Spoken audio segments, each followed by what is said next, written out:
السلام علیکم پیارے دوستوں اور بچوں، آج کی کہانی کا نام ہے ایک انڈا وہ بھی گندا۔ 14 اگست کے موقع پر پورا شہر ہی دلہن کی طرح سج رہا تھا۔ ہر طرف روشن روشن رنگین بلب خوبصورتی میں مزید اضافہ کر رہے تھے۔ ہر محلے اور گلی میں رنگین بلب جل رہے تھے۔ دوسرے دن 14 اگست تھی۔ ایک دن پہلے ہی تمام محلوں کی گلیوں میں روشنیوں کا انتظام کر دیا گیا تھا۔ چونکہ محلے کے تمام ہی بچے اپنی اپنی گلیوں کو سجانے میں مصروف تھے، اس لیے 13 اگست کی رات سب بچے تھک ہار کر جلدی جلدی سو گئے تاکہ دوسرے دن 14 اگست کو وہ پاکستان کی آزادی کا جشن پورے طریقے سے منا سکے۔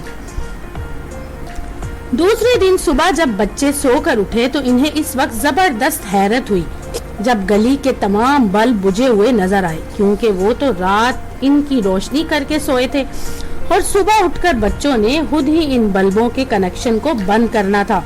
جب بچے ماجرا جاننے کے لیے گلی میں آئے تو انہوں نے دیکھا کہ گلی کے تقریباً تمام بلب ہی ٹوٹے ہوئے تھے۔ انہیں یہ دیکھ کر بہت افسوس ہوا، پر بچے سوچنے لگے کہ آخر یہ حرکت کس کی ہوتی ہے۔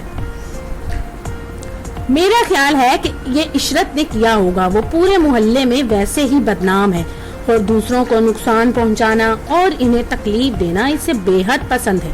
ہارون نے اپنا خیال پیش کرتے ہوئے کہا، میرا بھی یہی خیال ہے، لیکن ہم بغیر دیکھے کسی پر الزام نہیں لگا سکتے، لیکن اندازہ ضرور لگا سکتے ہیں کہ یہ کام عشرت ہی کا ہوگا۔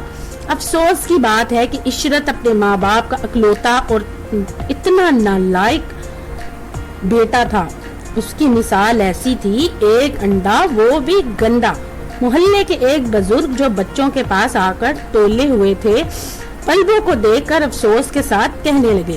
تو دوستو، اگر آپ کو یہ کہانی پسند آئے تو میرے چینل کو لائک اور سبسکرائب ضرور کیجیے گا۔